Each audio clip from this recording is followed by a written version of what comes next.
Thank you for tuning in. I see that the reading videos are getting some views. I'm very excited about that. I hope that you're enjoying them.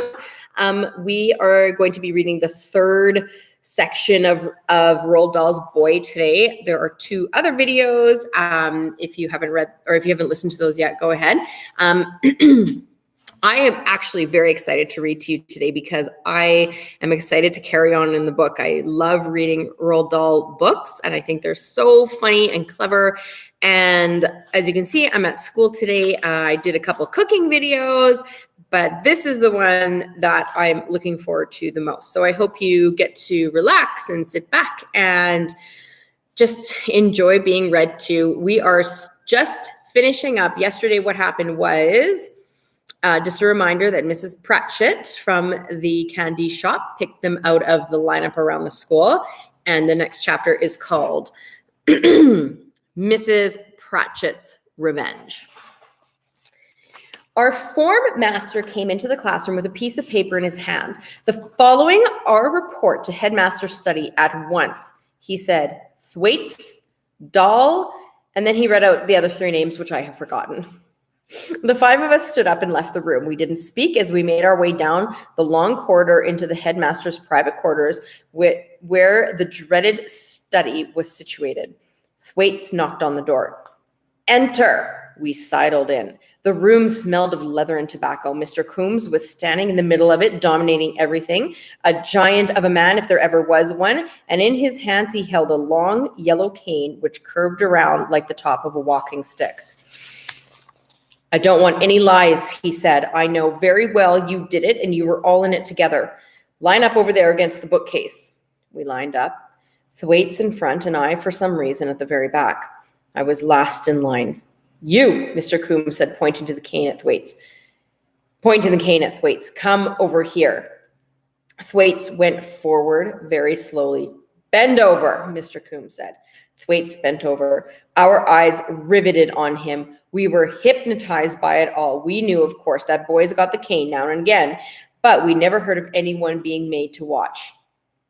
"Tighter, boy, tighter," Mr. Coombs snapped out. "Touch the ground." Thwaites touched the carpet with the tips of his fingers. Mr. Coombs stood back and looked and took a firm stance with his legs well apart.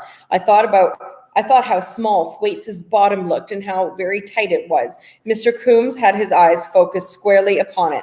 He raised the cane above his shoulder, and as he brought it down, it made a loud swishing sound, and then there was a crack like a pistol shot as it struck Thwaites' bottom. There's the picture. Poor guy. Little Thwaites seemed to lift about a foot into the air and yelled, "Yow!" and straightened up like an elastic. "Arter!" shrieked a voice from over in the corner. Now it was our turn to jump. We looked around, and there, sitting in one of Mr. Coombs' big leather armchairs, was the tiny, loathsome figure of Mrs. Pratchett. She was bounding up and down with excitement. "Lay it into him," she was shrieking. "Let him have it. Teach him a lesson." "Get down, boy," Mr. Coombs ordered, "and stay down. You get an extra one every time you straighten up." "That's telling him," shrieked Mrs. Pratchett. "That's telling the little blighter." I could hardly believe what I was seeing.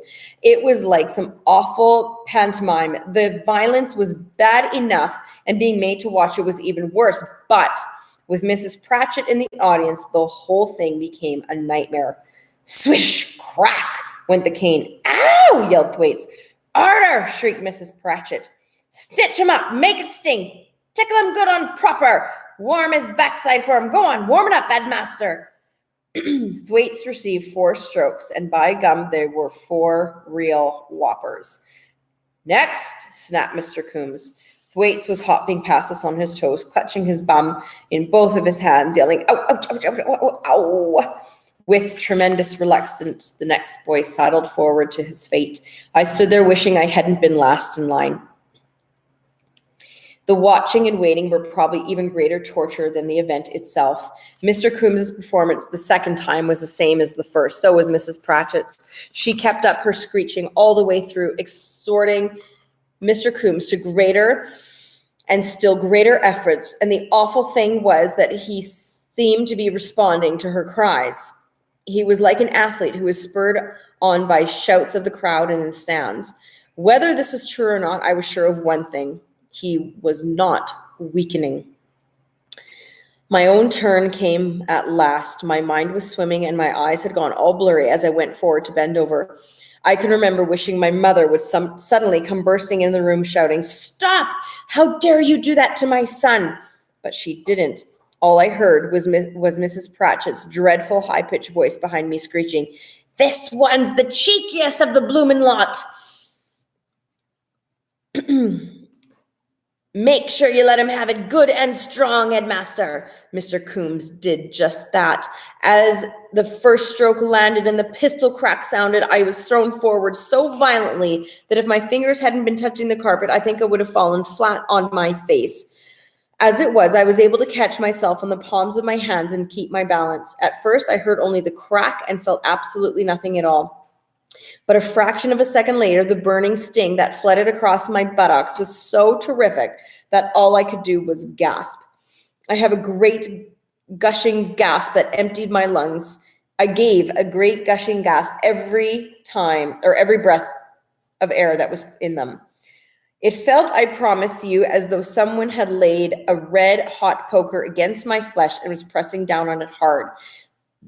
The second stroke was worse than the first, and this is probably because Mr. Coombs was well practiced and had a splendid aim. He was able, so it seemed, to land the second one almost across the narrow line where the first one had struck. It was bad enough when the cane lands on fresh skin, but when it comes down on bruised and wounded flesh, the agony is unbelievable.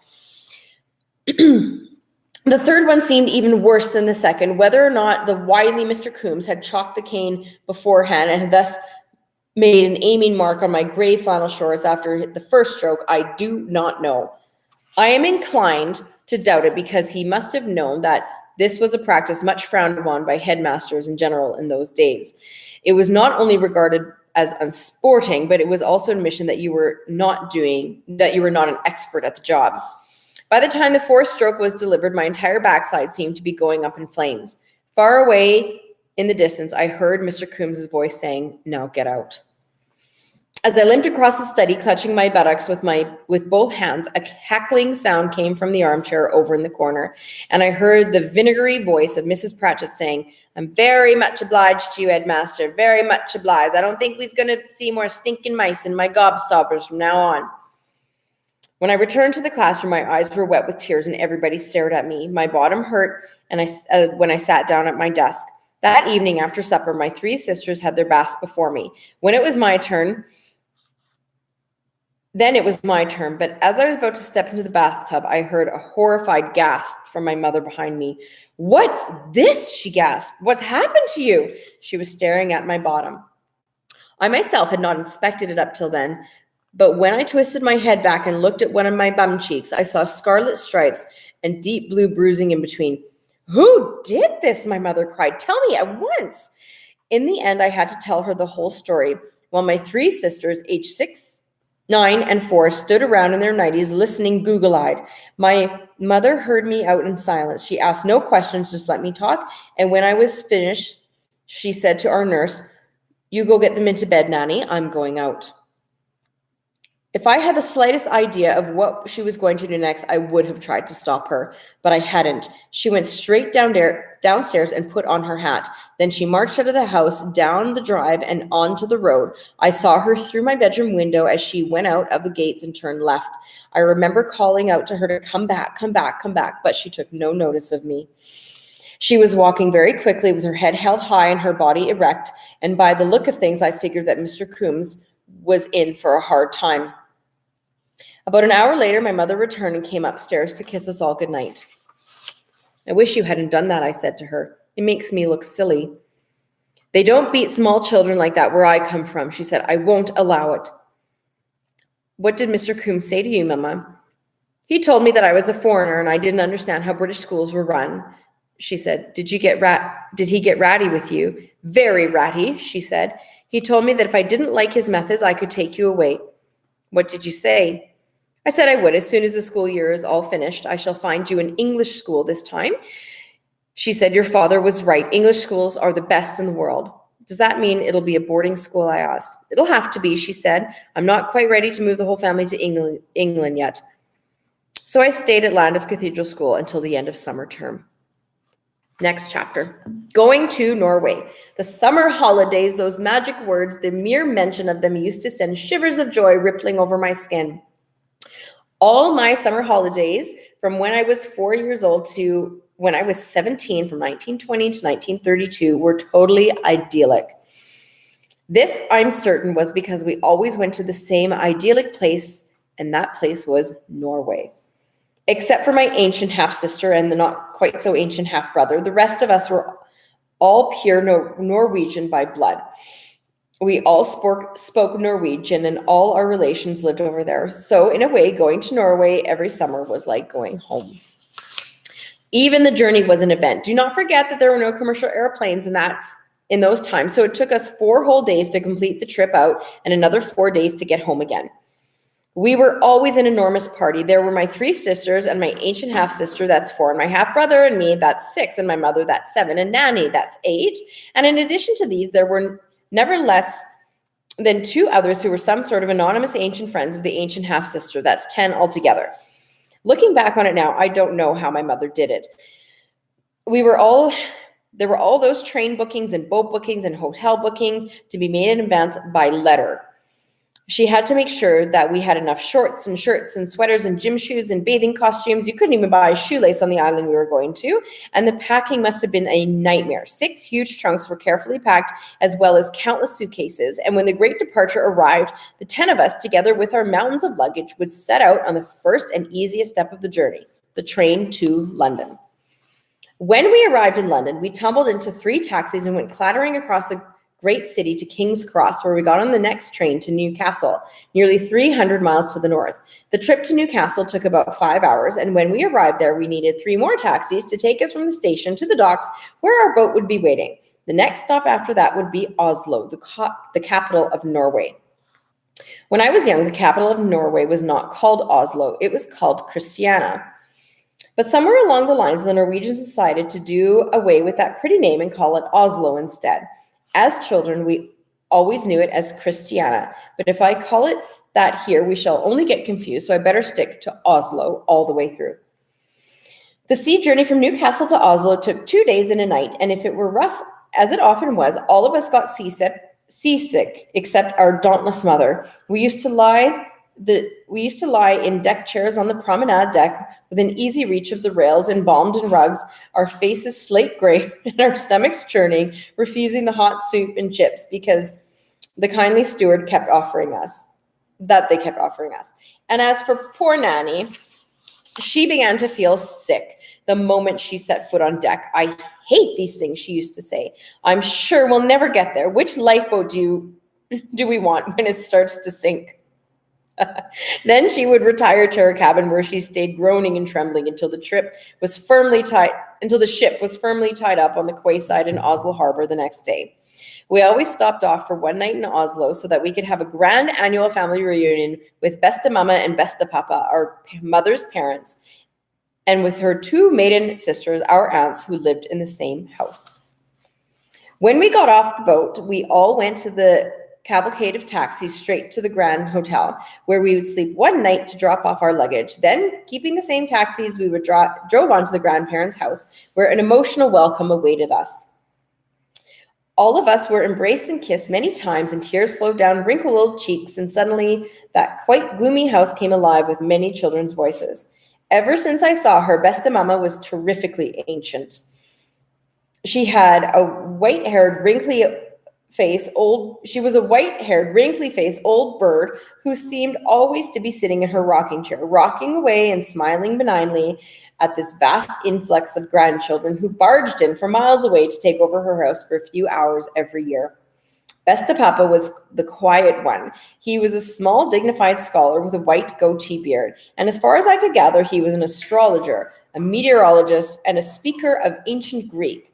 Like Bestemamma, he sat most of the time quietly in a chair, saying very little and totally overwhelmed, I imagine, by the raucous rabble, Raucous rabble, that who were destroying his neat and polished home. The two things I remember most about Besta Mama were that he wore black boots and that he smoked an extraordinary pipe. The bowl of his pipe was made of meerschaum clay, and it had a flexible stem on it about 3 feet long, so that the bowl rested in his lap. All the grown-ups, including Nanny and all the children, even the youngest, was only a year, sat down around a big oval dining room table on the afternoon of our arrival for the great annual celebration feast with the grandparents, and the food we received never varied.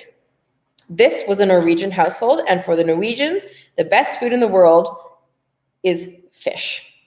And when they say fish, they don't mean the sort of thing that you and I get from the fishmonger. They mean fresh fish, fish that has been caught no more than 24 hours before and has never been frozen or chilled on a block of ice. I agree with them that the proper way to prepare fish like this is to poach it, and that is what they do with the finest specimens. And Norwegians, by the way, always eat the skin of the boiled fish, which they say has the best taste of all. So naturally, this great celebration feast started with fish. A massive fish, a flounder as big as a tea tray and as thick as your arm, was brought to the table. It had nearly black skin on top, which was covered with brilliant orange spots, and it had, of course, been perfectly poached. Large white hunks of fish were carved out and put on our plates, and with it we had hollandaise sauce and boiled new potatoes. Nothing else, and by gosh, it was delicious. As soon as the remains of the fish had been cleared away, a tremendous craggy mountain of homemade ice cream would be carried in. Apart from being the creamiest ice cream in the world, the flavor was unforgettable. There were thousands of little chips and crisp burnt toffee mixed into it. The Norwegians called it kroken, and as a result, it didn't simply melt in your mouth like ordinary ice cream. You chewed it and it went crunch, and the taste was something you dreamed of for days afterwards. This great feast would be interrupted by a small speech of welcome from my grandfather, and the grown-ups would raise their long-stem wine glasses and say "skål" many times throughout the meal. When the guzzling was over, those who were considered old enough were given small glasses of homemade liqueur, a colorless but fiery drink that smelled of mulberries. The glasses were raised again, and the sculling seemed to go on forever. In Norway, you may select any individual around the table and skål him or her in a small private ceremony. You first lift your glass and call out the name "Besta Mama." You say "Skål, Besta Mama."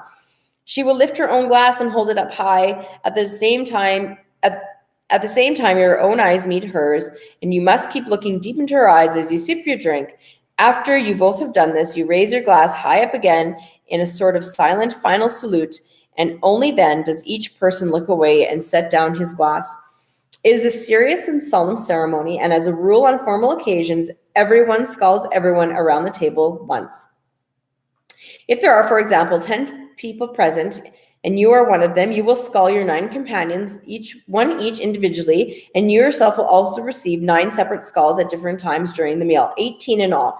That's how they work in a polite society over there. At least they used to in the old days, and quite a business it was. By the time I was 10, I would be permitted to take part in these ceremonies, and I always finished up as tipsy as a lord. We're going to stop there today.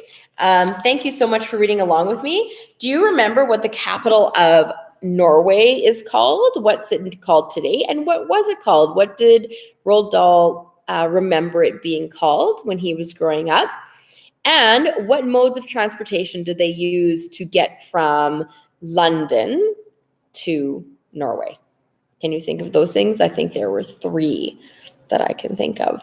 Okay, I hope you have a great day, everyone. Enjoy your reading, and we'll see you tomorrow. Have a great day. Bye.